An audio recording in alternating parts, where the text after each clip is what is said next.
start. Hi.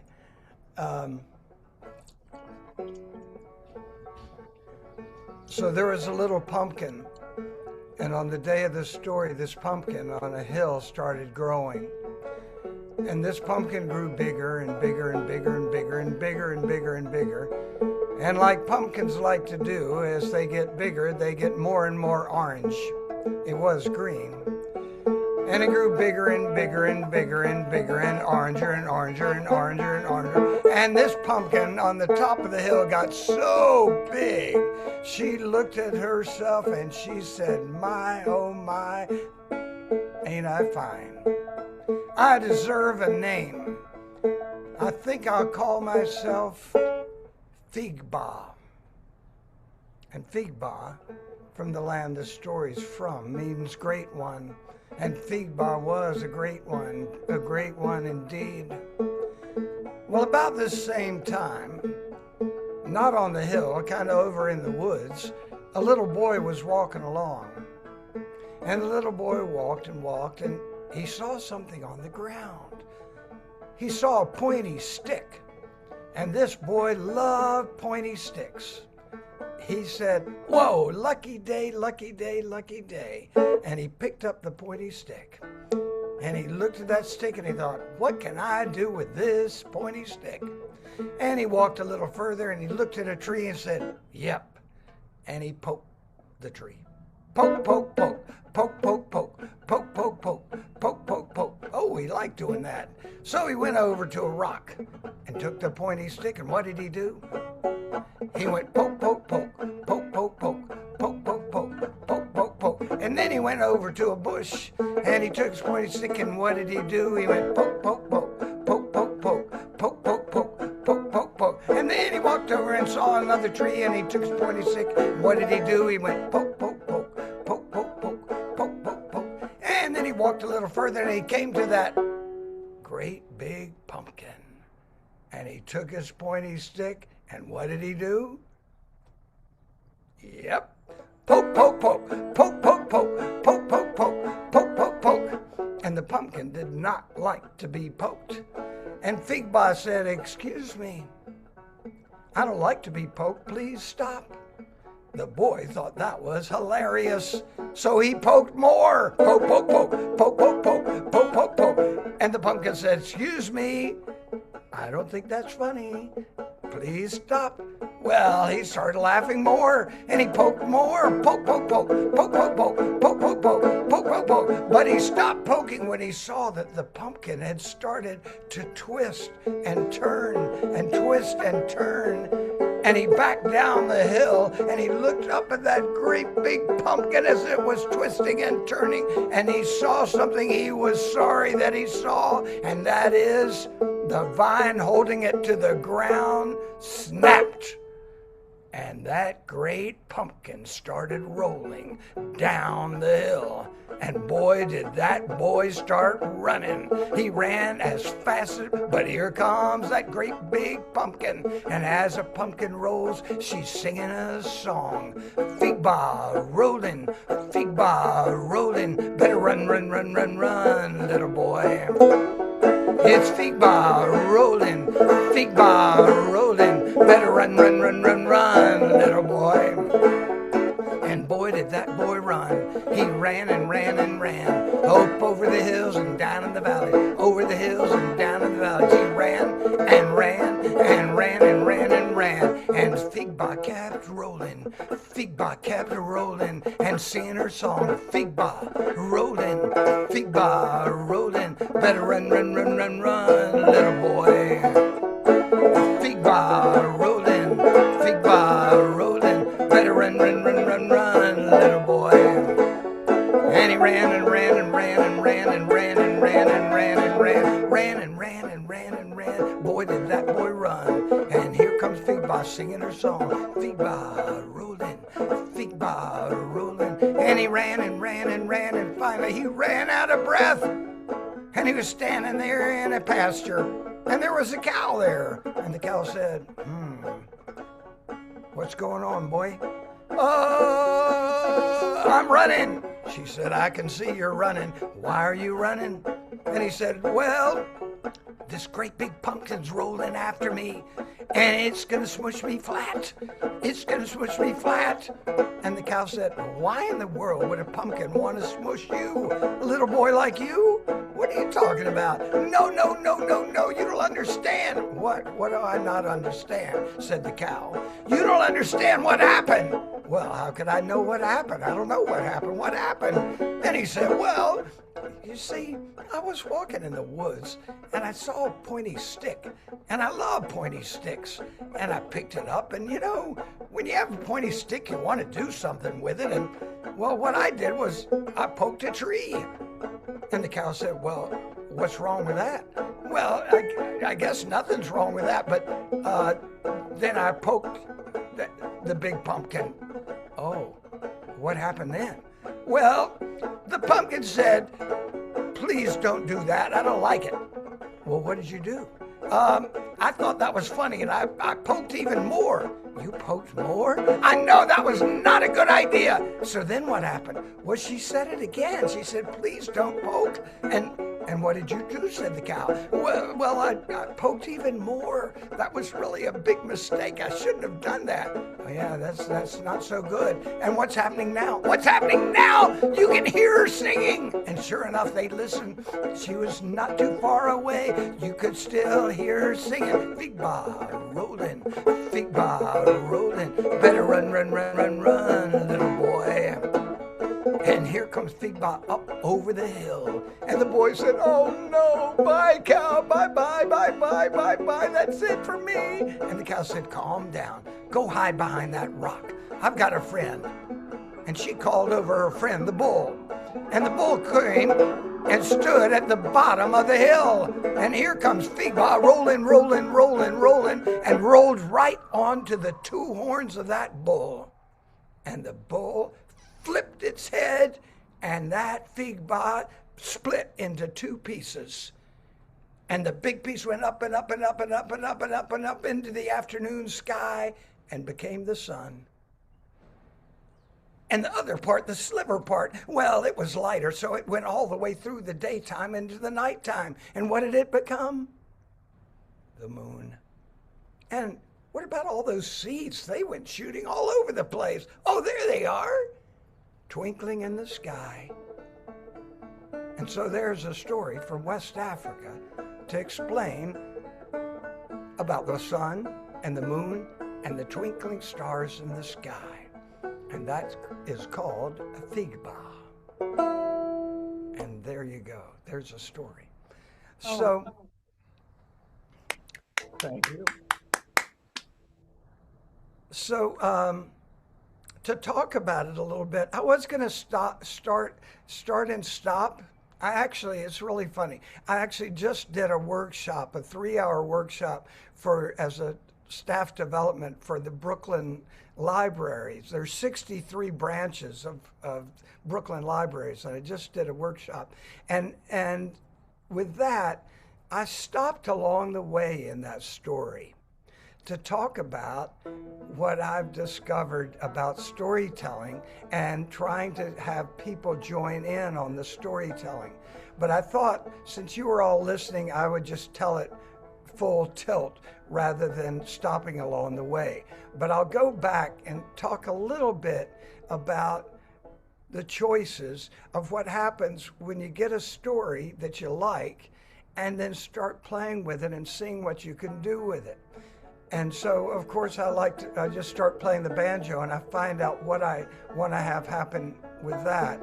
And this seemed kind of having this thing, I could get things going. And then having a little refrain for the fig bar to sing. Fig bar rolling, fig bar rolling, better run, run, run, run, run, little boy. But first of all, a lot of the work that I do has been with kids and families. And so part of the point of telling the story and the way that I tell them is to get it so that they can start joining in or knowing what's going to happen or being part of the whole deal. So when I found the story, it didn't have this whole thing about the boy found a stick and he liked a stick. It just had him pick up a stick and start poking the pumpkin. But when you start thinking about working with kids, you want to set it up so that they can do predicting. And so what do? I set up a rhythm. So he took his pointy stick and he went up to a tree. And what did he do? He went poke, poke, poke, poke, poke, poke, poke, poke, poke, and sang at the same time 3 times, poke, poke, poke. And then he went to a bush, and what did he do? So I use that same phrase again. What did he do? He went, and I put a pause there. By putting in pause, it calls for the kids to start poking too. And if they don't, it doesn't matter, because the pause sits okay with the story anyway. But if they do, the next time I go to the rock, and what does he do? I've just said the same thing, and I pause again, and those that didn't get it the last time are poking along with me. As soon as you start poking along with me, you are now a storyteller with me telling the story. And for kids, that means it's their story and not just listening to a storyteller telling a story. They get to be part of the story. And that's kind of been my work for 40 years now of finding, or 35, a lot of years, finding out those kind of things. And so then what ends up happening with that story is, so you're poking and you go, oh, and then he came to Figba, and what did he do? And the kids go, poke, poke, poke, and I get to say, you're right. And that makes them even more feel like, I love this story. I just guessed what was going to happen, and it's exactly what happened. And a kid's not going to go, well, that's obvious. I mean, some kids will, but most people are just happy to be part of the story. And it feels good. Even grown-ups like to hear that. You go like, you're right. They go like, hey, that's cool. I like this story. I want to do more about it.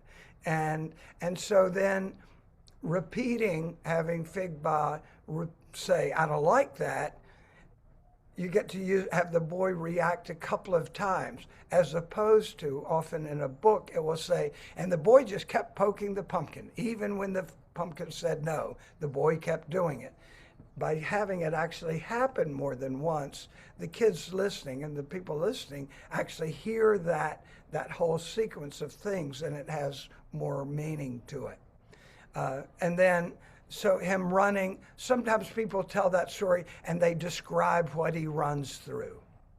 They'll say he ran through a farmer's yard and through the mud and changed the thing there. So it's kind of open then to a storyteller to kind of wander through it the way. I like the idea of over the hills and down in the valley, over the hills. I think that's kind of a neat curving kind of sound. And yet when I first heard it, somebody else said, and ran through the woods, and all the branches went up in the air and made a house, and they ran through the house. And so there's lots and lots of ways, and kind of the nature for me of finding these stories. I'll show you quickly. So this is my library, and all these books are books of folk tales. And it's over 1,000 volumes of folk tales. So you can tell I like folk tales. But what it does is it sets up, I kind of ended up in hearing lots of storytellers. You realize that what you've done is the book has just captured the story at a certain time, and then it's released again to you. So what you owe it is to tell the story the best you can, but I don't think you owe it to do all the things that particular person, how they told the story, because they told it in a certain way. And most people telling stories tell them differently every time. What I just told for you guys is not like how I told it 3 hours ago. And it's not like when I told it for a group of 4-year-olds.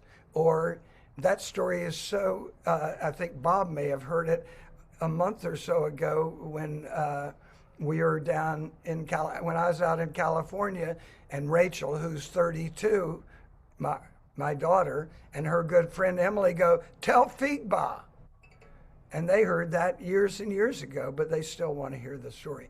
So what I'm kind of hanging out to do with this stuff is I talking a little about song, and so that one did not have a song in the text. I made up that song to go.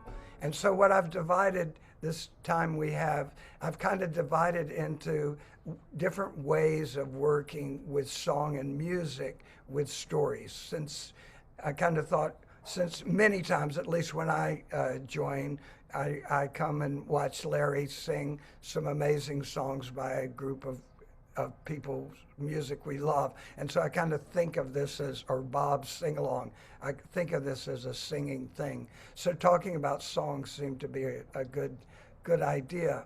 So I've divided into 3 little parts, and I'm going to tell parts of a few different stories to kind of show how I work. So what I divided in is to stories, folk tales, and refrains of a kind of story that, by having a refrain, it kind of gives you a place to land over and over again, and it's used throughout the story. And then the second group of stories is one where the story kind of leads and the song becomes kind of what you've been coming to, and it tells you the feelings of the song, or the point of the story. And the last is just the old tradition of folk songs that tell stories, like the Froggy went a-courtin', or Fox went out on a chilly night. But I'm going to sing a couple that you probably haven't heard, because I made them up with some folk tales. So this first one, I start like this.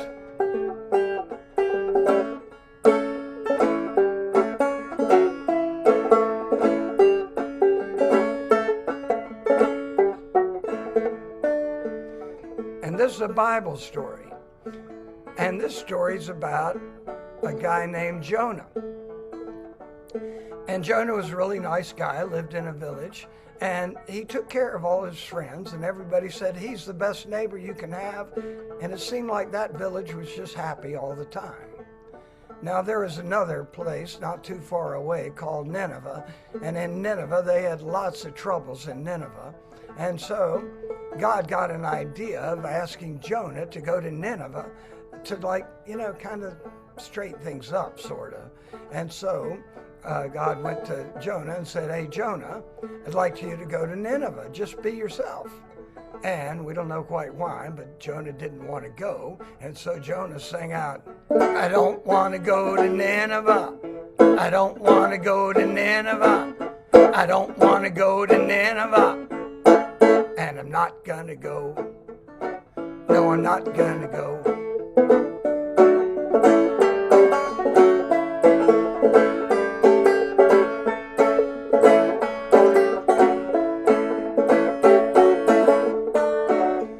God said, "Jonah, it's not that big a deal.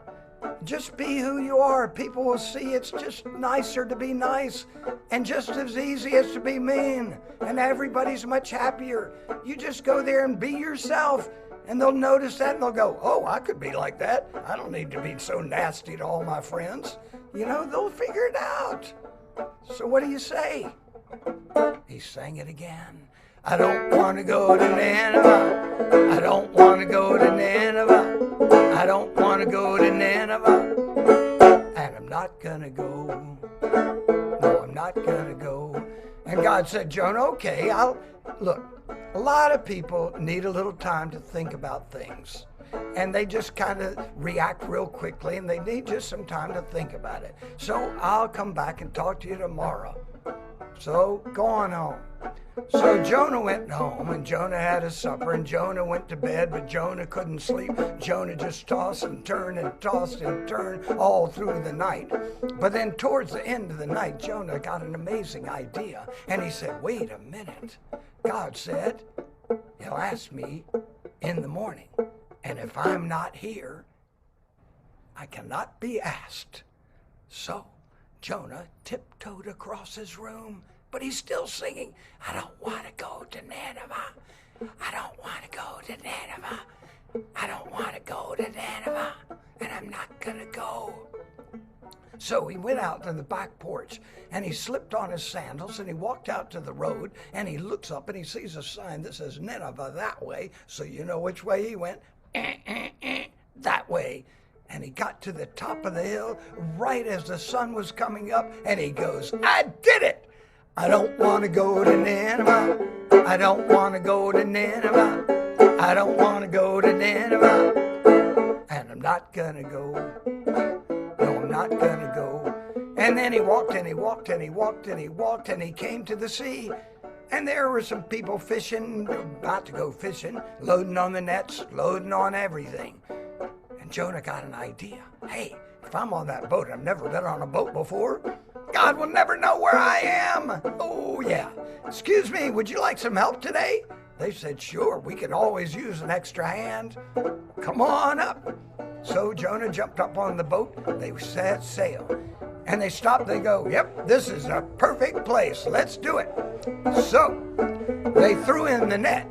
Wait a little bit. They pull out the net. What did they get? They got nothing. Not one fish. They said, that's weird. Let's try again.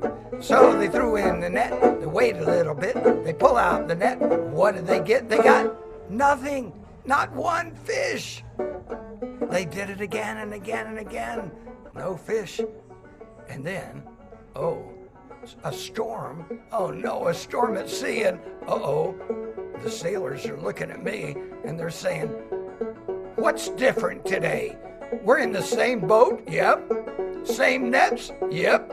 Same place we always catch so much fish? Yep. What's different? That guy.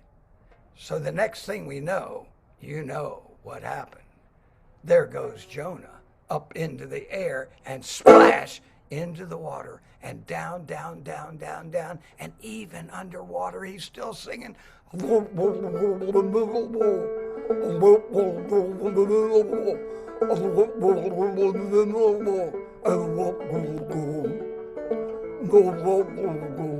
then he looked, what is that big shape? It was a whale, and it opened its mouth and it swallowed Jonah and went to the bottom of the sea. And Jonah was in the belly of the whale, and he said, I think I made a big mistake. And what could he do? Jonah prayed, and he prayed and prayed. And that same Jonah that he had kind of forgotten about, that one that was always ready to help a friend, always ready to give a hug, always ready to share a smile, that Jonah, that was the one. And Jonah felt something.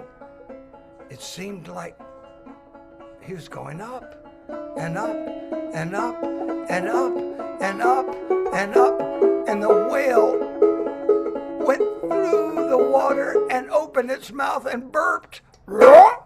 And there goes Jonah and landed on shore. And he dusted himself off and he said, I got a new idea for that song. I sure want to go to Nineveh. I sure want to go to Nineveh. I sure want to go to Nineveh. And I'm going there today. Yes, I'm going there today. And he did. So there's a little tale of Jonah and the whale. And the center, obviously, I don't want to go to Nineveh, is kind of the center of that whole deal. But as I got working on the story, I thought, how does a kid think about that story? And for one, I didn't want it to be about, sometimes it's told to obey God, whatever that means. And I'm kind of thinking, well, wait a minute, kids basically, they know when they should do something and they know when they shouldn't do something. And they, and they kind of have to be reminded that in their hearts, they know the right thing to do. And so this story then becomes more about finding out and listening to yourself, knowing what you should do. And a kid's typical thing is, I don't want to do it, and I'm not going to do it. That's a quintessential kind of kid, kind of thing. And so that's what kind of propelled that song. If you're, and so it's done a lot of times, and that's the nature of finding these refrains for stories is just letting them be refrains and not feeling the Disney movies, which have wonderful songs, their tendency is they're just a setting for a series of songs that don't necessarily move the action along, but it's like, here's another song that you hear, here's another song. And what I like to work with are these refrains that get us to the next place, that use music to get us to the next place, that use music and emotion to get us to the next place, but don't sit in such a long space as that. And we once, Jenny and I once went to Joe's Pub and saw Judy Collins singing songs of Stephen Sondheim. And we are huge fans of Judy Collins, and we think Stephen Sondheim's a fairly good songwriter. But a bunch of the songs, for me, didn't really land. And I got home and I thought, like, I wonder why. That is so weird. Like, here's one of the great folk singers, and here's one of the best, musical writers. And I started thinking about those songs, and a number of them that she sang were really songs that led from one thing to another.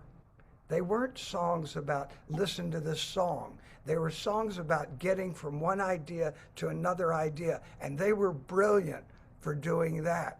But they weren't standalone songs in the same way that we're used to saying Send in the Clowns or, some of those. And so it helped me shape and think about how to use refrains in storytelling. And when there's a British story, folktale, and I call it Rachel in the Stars, name for dear Rachel. And so she, in the folk tale, it tells about a little girl in England, and she has a wish more than anything else. She wants to touch the stars. And so I thought, okay, well, if you want to touch the stars, you got to have a song singing that idea. Do you need a whole long song with verses and verses? I don't think so. So for telling that story, I just have a girl named Rachel. It's late at night. It's time to go to bed. Her parents have just sung good night to her. And she's looking out the window, singing her song. I'd love to touch the stars. I'd love to touch the stars. I'd love to touch the stars. And so you want to sing it twice, because then the kids will hear it enough, they'll start singing it without you, in quotes, teaching it to them. I'd love to touch the stars. I'd love to touch the stars. I'd love to touch the stars. And the next night, her parents come in again, and she crawls into bed, and they sing to her, good night, sleep tight, snug in your bed all night long. Good night, sleep tight, snug in your bed all night long. And they talked to each other, and they said, she's definitely asleep. And they tiptoed out of the room, closed the door, but was she asleep? And we know the answer to that by now. And all the kids who were listening to the story said, nope, you're right. What is she doing? Singing to the stars, said the kids listening to the story. And you say, right, let's sing it. I'd love to touch the stars. I'd love to touch the stars. I'd love to touch the stars. I'd love to touch the stars. I'd love to touch the stars. I'd love to touch the stars. So the story goes on and on and on and on, and it's a long, long, fantastic story. And she ends up going outside, and she's this time, she keeps waking her parents up. and she said, wake up, I want to touch the stars. And they go back to bed. We're tired of this. Go back to bed. And then finally, in the middle of the summer, she hears music coming through the window on the landing, and she decides to leave the house. And so the kids listen, they can't even believe that this little girl in the story is actually in the middle of the night going to go out of her house. So she goes out of the house, and she goes and she follows the music. And what she finds out there is she goes and she stands on top of a hill, and she looks down and she sees a pond, and the pond is reflecting stars. So she thinks, oh, they're the stars, because she's never been out in the middle of the night. So she runs down, and the stars said, oh, don't worry. You touch the waters here, you'll have stardust on your hands. So she splashes around, and she looks at her hands. No stardust, and she thanks it. And she looks in the stream, and the stream is twinkling, and it says, oh, touch me, will you touch the stars? And she does, and it doesn't work. And she starts home, and then she hears some music, and she goes over the hill, and she sees fairies and elves and leprechauns dancing and playing music. Bodhran, guitar, fiddle, probably not a banjo, but maybe a bouzouki. And they're playing, and she's going, fairies! And they all stop and say, what are you doing out? You're not supposed to see. People are not supposed to see us. And she says, sorry, but I see you. And they say, what are you doing? And she said, I want to touch the stars. And they say, well, you can dance with us. You'll touch the stars. And so she dances. Does she touch the stars? No. And she starts to walk away, and the fairy says, well, you can go back home or you can keep going. And she says, well, I'd like to keep going, but I don't know where to go. And the fairy says, you have to figure out the riddle. Go 4 legs to 2 legs to no legs at all to the stairs without the steps. And she goes, what? Go 4 legs to 2 legs to no legs at all, stairs without the steps. Well, that doesn't make any sense. Well, that's why it's a riddle. A riddle doesn't make any sense until it does. And then it makes all the sense in the world. So she said, but I can't even remember it. So you put that into the story by having her not remembering it, so I can teach it to you or the kids. So I said, okay, repeat after me. So I have the fairy say to Rachel, repeat after me. And all of you listeners then go, I say, take 4 legs to 2 legs, 4 legs to 2 legs, to no legs at all, to no legs at all, to the stairs without the steps. Right. Again, 4 legs to 2 legs, 4 legs to 2 legs, to no legs at all, no legs at all, to the stairs without the steps. And it still doesn't make any sense. It says, it will, just keep saying it. So she keeps saying it, and she comes to a horse. And she says, can I ride on the horse? And the horse says, nah, I work for the fairies. She said, well, the fairies told me, and it gives her a ride. She rides through the forest. She gets off the horse. She thanks the horse. She walks away, and she says, now what? I don't know what to do. But then she remembers watching the horse. And what does the horse have? 4 legs. And then I pat my own 2 legs and start saying, what has 2 legs? What has 2 legs? And so kids see me patting my legs. They go, you do. I go, you're right. That's great. Yeah, 2 legs. Okay, 4 legs to 2 legs. And the next is no legs at all. What has no legs? They start yelling, a snake. Now, the real answer is a fish. But is that a good answer, snake? Yes. So rather than saying no to the kid, because you want the kid to be right as much as possible, or at least applaud them for thinking. So when they say snake, I say, good idea. So she started looking for a snake. And she looked and looked, but she didn't find a snake. And then she came to the ocean, and a fish came up. And she went, whoa, does it have any legs? And the same kid who said snake goes, no. So they feel victorious. And you have not suddenly told the kid in the middle of the story that they guessed wrong. And instead, you've invited them and cheered them on. So the fish gives her a ride, and then you get everybody to hold their breaths, and you go just like we did with Jonah, and come up. Okay, good. Take another breath. And she comes up, and she steps off on a stone and thanks the fish, and it's a big rainbow. Take 4 legs to 2 legs to no legs at all to the stairs without the steps. I didn't tell you that part, but I would have if I wasn't trying to rush through this story. Stairs without the steps. And she said, oh, the rainbow is like stairs goes up, but it doesn't have steps. Yes, I found it. And she goes up and she starts climbing. She's a very good climber. And she goes higher and higher and higher. And it's chilly and it's so bright. And she climbs on top of the rainbow and she sticks her hands up into the nighttime sky and she falls. Ah! And she opens her eyes and she's sitting on the floor next to her bed. And she said, oh my, it was just a dream. But then she notices her hands. And guess what? Yep, they were sparkling with stardust.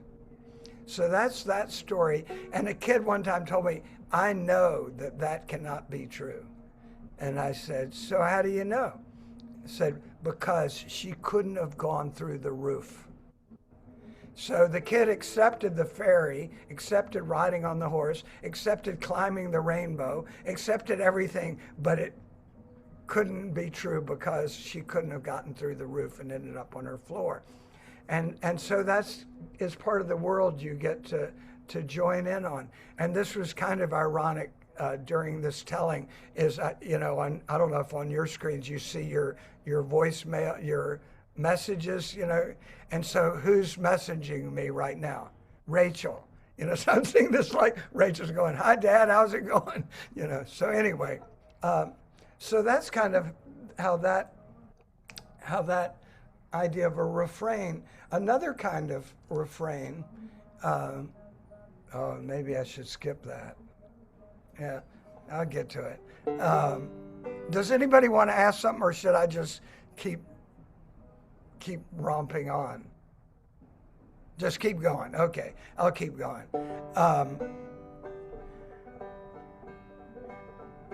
And there is a magpie, a bird, and this is a tale from Turkey, and loved to fly. This magpie loved to fly. And one day it was sitting on a branch and looked down, and old woman was milking a cow and filling up the pail with this nice fresh milk. And the magpie's looking down. It's been flying all morning long. And then the woman goes, oh, this milk looks so delicious. I need to put it in a nice pitcher, get it out of this pail. And she left the pail on the ground and she went into her house. Was that a good idea? And everybody said, no. What's happened? Yep, magpie flew down. But it landed on the side of the pail. And you know about pails, they're shaped like trash cans, kind of. So when it stood on the side, the pail fell over. And you know how birds do that? It started pecking in the dirt, trying to drink the milk out. Just then the old woman comes out. She sees the magpie pecking at the ground. I don't know how she did this. She's pretty old. But she set down the pitcher and she leaped off the porch with her hand sticking way out. And she grabbed the magpie right as it tried to fly away. And it came off, the tail came off in her hand. And the magpie looked back at thump down on the ground and said, give me back my tail. And she said, fill up my pail. And it said, give me back my tail. And she said, fill up my pail. Give me back my tail. Fill up my pail. Give me back my tail. And they went back and forth. And finally the magpie said, whoa, if I bring you back a pail of milk, will you give me back my tail? And she said, yes, I will. So the magpie cannot fly, and that cow that's sitting right there has already been milked. So magpie hops right into the barn and says to the cow, hey cow, would you give me some milk? And the cow said, what for? And magpie said, milk to fill the pail, so I get back my tail, and I can fly, fly, fly, fly away. Now this fly away, and you can do this because you're on mute. So that fly away happens a lot of times, so we can all sing that together. Let's sing it a little bit. Here we go. Fly, fly, fly, fly away. Another time. Fly, fly, fly, fly away. One more time. Fly, fly, fly, fly away. And the cow said, sure, I'll give you some milk, but I would really like some nice tall grass to eat first. Would you get me some grass? And Magpie said, I'll try. So Magpie hopped and hopped and hopped till Magpie came to a field and said to the field, would you give me some grass? And the grass said, what for? And Magpie said, grass to feed the cow. So the cow will give me milk, milk to fill the pail. So I get back my tail, ready? And I can fly, fly, fly, fly away.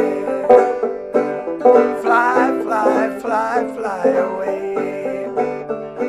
And the field said, sure, I'll give you some grass, but I would really like to be watered first. Would you water me?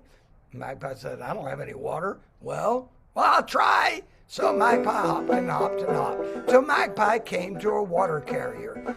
Now, in this part of Turkey, where this story is from, people working out in the fields needed water, just like they do everywhere. And they had somebody carrying a big barrel of water on in their backs, and they'd give them water so they wouldn't take too long going to the village, if you want to know the truth. But anyway, here is the water carrier. And the Magpie said, water carrier, would you give me some water? And the water carrier said, what for? And you know what the Magpie said? Water for the field. So the field give me grass, grass to feed the cow. So the cow will give me milk, milk to fill the pail. So I get back my tail, ready? And I can fly, fly, fly, fly away. Fly, fly, fly, fly away. And the water carrier said, sure, I'll give you some water. But, you know, I was thinking I'd really like an egg salad sandwich for lunch. Would you get me an egg?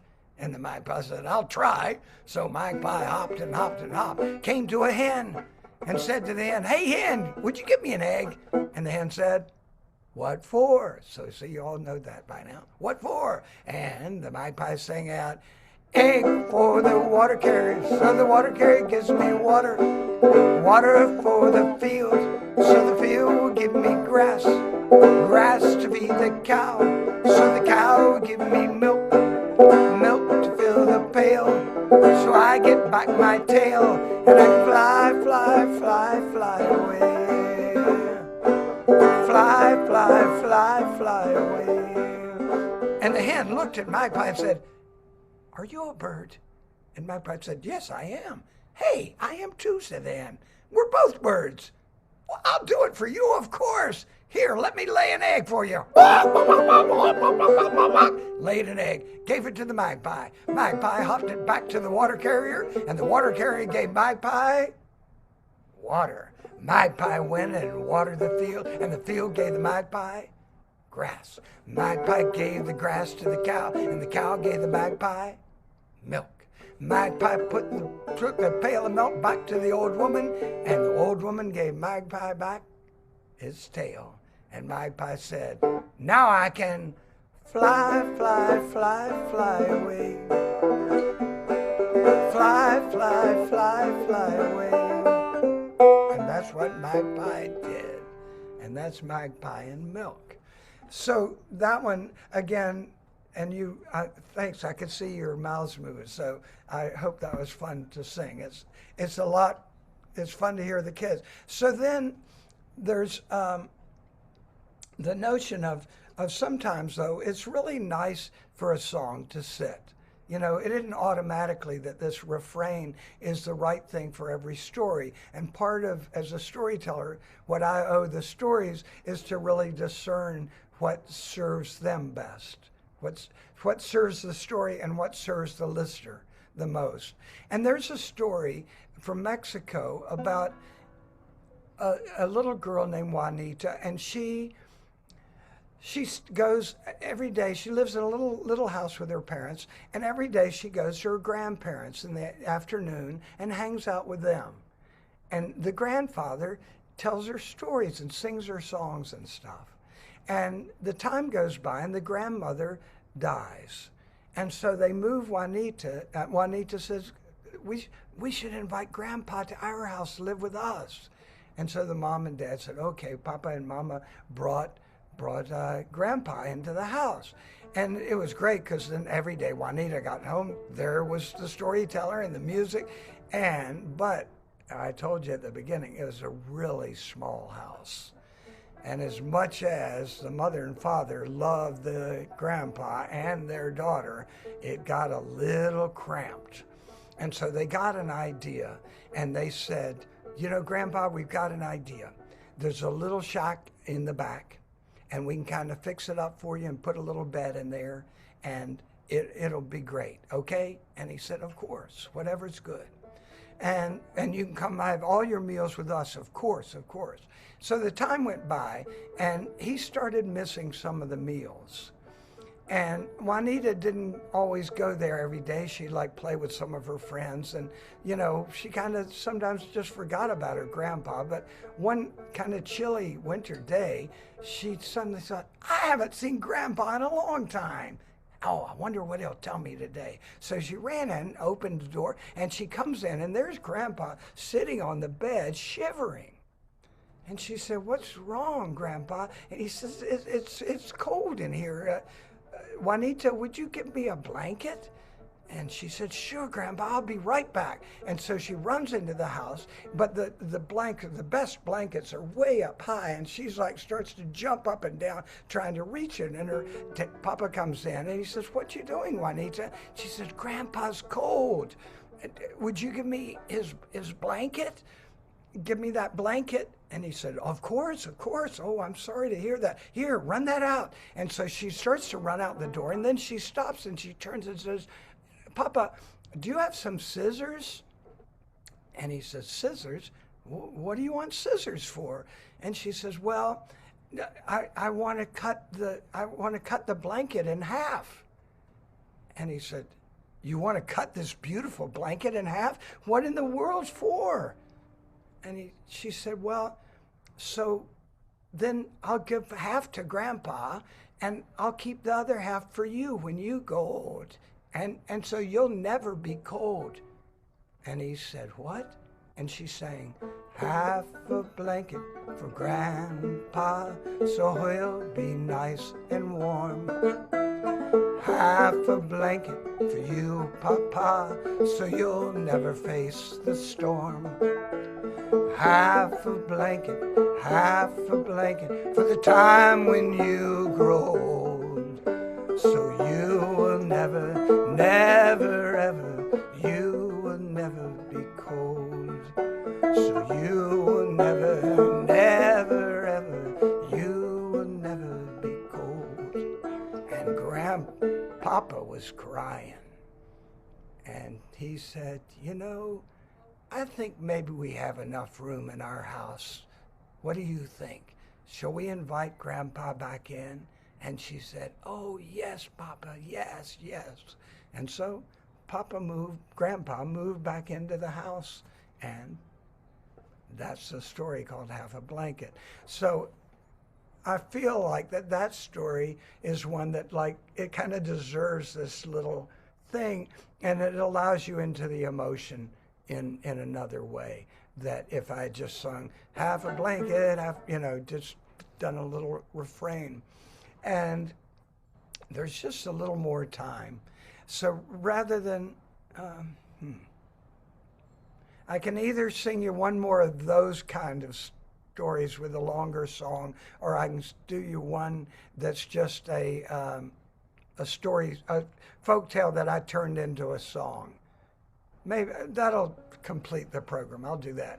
So this is a little folk tale from Mexico, and it's about a little ant, although sometimes it's told with a cockroach, but I tell it with a little ant. There was a little ant, and she worked, that's too low. There was, yeah, here we go.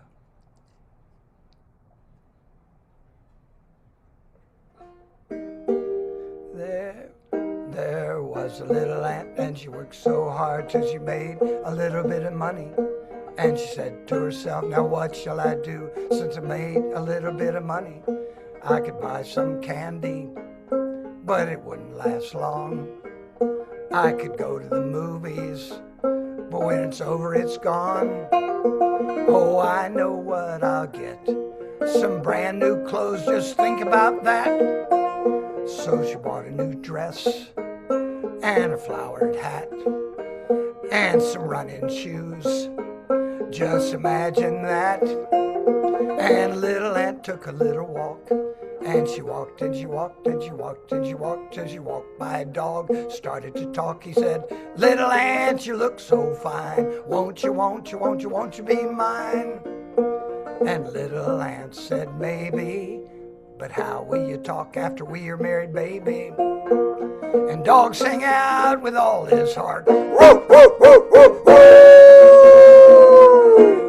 And little ant said, "Sorry, much too scary, I won't marry you."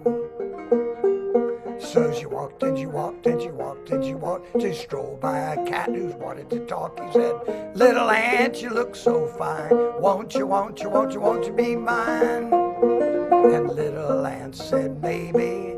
But how will you talk after we are married, baby?" Cat sang out with all his heart, "Meow, meow, meow, meow, meow." And little ant said, "Sorry, much too scary, I won't marry you." So little ant walked and she walked and walked till strolled by a duck who wanted to talk. He said, "Little ant, you look so fine. Won't you, won't you, won't you, won't you be mine?" And little ant said, "Maybe. But how will you talk after we are married, baby?" And duck sang out with all his heart, "Quack, quack, quack, quack, quack." And little ant said, "Sorry, much too scary, I won't marry you." So little ant walked and she walked and walked till strolled by a rat who wanted to talk. He said, "Little ant, you look so fine. Won't you, won't you, won't you, won't you be mine?" And little ant said, "Maybe. But how will you talk after we are married, baby?" And rat sang out with all his might, "Squeak, squeak, squeak, squeak, squeak." And little ant said, "Yes. Not too scary, I will marry you." And rat turned out to be a very fine husband, yes sirree, singing squeak, squeak, squeak, squeak, squeak, and dee-da-lee-da-lee-da-lee-da-lee. Little ant. There you go. I think maybe we have a couple of minutes. Maybe we can chat a little bit. Oh, it was so much fun, Bill. Thank you. Thank you. It really was fun. I loved it. Amazing how you can sing and tell a story at the same time and play it at the same time. It's just Thanks. You know, amazing. that was the thing. It was funny because I got to do a story with Steve Martin one time, and Ooh, and and Wow. that's what he said. He goes, "I've been watching you. It's like that is really like you can like play and talk at a different, not at the same pace as you're playing the music." He goes, "That is really tricky to do." And so then I go, "Hey, we want to do a story together." And so we did a story together, how and, fun. but that took a long time. And for a long time, when I first started doing storytelling with kids, I was playing guitar much more, but the banjo was sturdier, and I was so nervous with my nice Martin with kids reaching out, and I had this banjo, and I thought, oh, at least if they reach out, they're not gonna break a banjo. And then it turned out that like if they happened to hit the strings, they played a chord Uh, since it's an open tuning. And so it's, kind of doing these things by accident. Actually, the kid, they reach out and they're playing a chord and they're like making music. And so it turned out to be a very fine instrument for me. And now I write all my songs almost on the banjo. So there we go. Thank a you lot for of your fun, Bill. attention. Thanks for coming. Really. Yes, thank you. Really, really wonderful, Bill. Really enjoyed this. Are you tired now?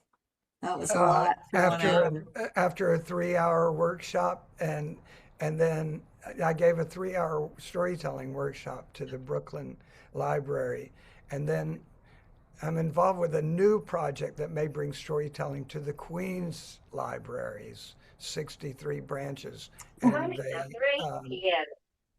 They're big, and somebody there's a foundation was looking to bring ancient texts into the public sphere through storytelling, and so they're going to fund it, and they have hired me to put it together.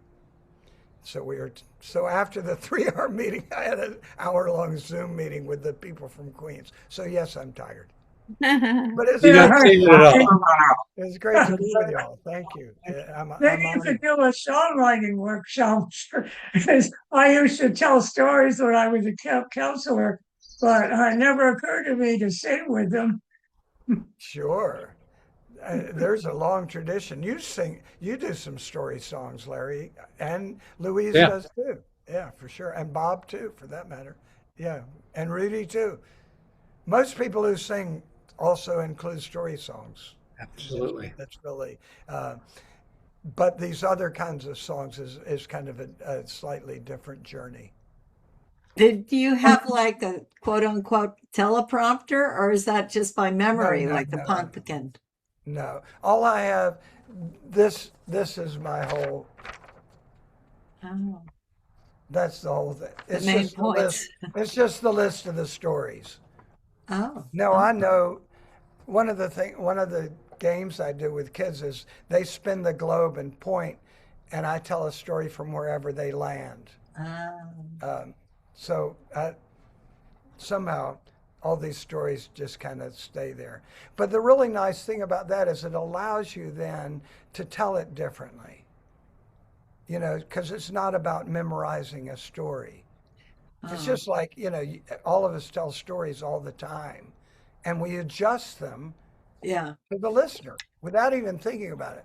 Some people, when they're scared about storytelling, they go like, well, if you talk to a friend and you just went to a movie and you'll tell one friend about what happened in the movie. If they have 10 minutes, you tell them a 10-minute version. If they have 3 minutes, you tell them a 3-minute version. If it's a friend who loves comedy, you end up telling the funny parts of the movie. And if it's somebody who really likes whatever, you tell that. And so all of us are quite agile storytellers, but not thinking about it, just kind of doing that in every day. So there's just more. And so being set up like that with a story and kind of getting the shape of it, it means like if I get a new idea, I'll do it right then. When I tell the Christmas story at our school, and I on the spot wrote a song for the angel singing to Mary. And it never occurred, but it's like, I thought, oh, it should be pretty. You're gonna have a baby. You're gonna have a baby who will be the Prince of Peace, who will be the King of Kings, who will teach us everyone to love, love, love, like that. And it just kind of happened, and I'd always just told it as a narrative, but it works so much more. And I look out, and this are young families, so their kids aren't very old, and I'm looking at these moms, and that's every baby born is that possibility. Hopefully. Yep. You also have a nice device going for you. You can repeat the same words as many times as you want. You can take one phrase and do it 3. So if you get stuck, you can just like hang in there until a new idea comes. And I've used that. You can bet. Absolutely. Bill, this reminds me, I had forgotten about this for a long time, but when my daughter Emily was in first grade, all of the kids loved play acting and they loved dress up. So they came over to our house during the summer and we got big refrigerator boxes and made sets and all that kind of thing. We did the Bremen Town Musicians. And the neat thing about that story is that each of the characters is an animal. So each kid got to be a different animal. And I came across the idea of a little song for each character so that whenever they entered, they would sing their little 3-line song. And they all could do it successfully. Right. So it wasn't as hard as memorizing lines because they had their own little story. So thank you for reminding me of that. Sure, that's It's a really very cool. lovely memory. Yeah, that's great. And that's often with the kids of trying to build the story in a way so that they learn that they're never memorizing. They learn the things by being in the story and not because so many people when they like what you were saying when they first if they do theater when they're real young they get hung up in freaking out about not learning the lines and they stop doing it. They don't do it anymore. And I used to have nightmares for years about forgetting lines. You probably done that. Anybody acting, you have nightmares about, being on stage and you're doing a play and you don't remember the lines. Right. And finally, one night I had a dream like that. And in the middle of the dream, I said, but that's why I improvise. I don't learn lines anymore. And it stopped my dream. I stopped having that dream after that. Yeah, freedom. Well, I actually have a question. How did you come up? This is a kind of an atypical career. So how did you put That's this for all, sure. how did you put it all together? Did it all come to you? This is what I'm going to do, or did it Oh, happen no. by happenstance, little by little? Well, I have an MFA in theater directing, um, but I got really discouraged about the nature of plays and making it on Broadway, that whole structure of things. And I started thinking, well, why is there theater anyway? And I thought, oh, if I work with kids, I could find out a little something. And I started doing some stories with kids, and that was 37 years ago. And so then it just like, oh, this is unbelievable, and it was so interesting and seeing how, and then story is everything, story is how we understand the world and, Right. and watching. And the program that I developed, is preschool program. And these kids, when they're 4 years, they start having storytelling once a week when they're 2 years old, 2.5 years old at that program. So I realized, like, holy cow, these kids are 5 years old and they've had storytelling once a week for 3 years. And at the end of that program that I did for so many years, I then, after they're acting out all those stories, I go, well, next week we're going to have a special guest, one of you. And each kid tells a story and the rest of the class acts out their story. Fun. And it's astonishing Yeah. how they feel. So, Oh, that's but cool. yes, it's not. When I decided to retire, we did discover there are not that many people that have designed storytelling curriculum for week by week. There are tons of storytellers who have programs to do at schools, or a 3 visit, but very few have a full-time position where you Right. can design it and work it. Because I have a different curriculum for like the 3.5 from the 4-year-olds, like different stories for that, because this group can really understand this story, and a little older I can add this, I can add more complexity. Oh, that's lovely. So, Wow. Well, thank you. thanks, Bill. I got to go. Yeah. That was Okay, great. we all do. Thank you so much. Thank you. Bye. Good work, Bill. Thank you. Thanks, y'all, for Congratulations. This is coming. beautiful, beautiful, wonderful.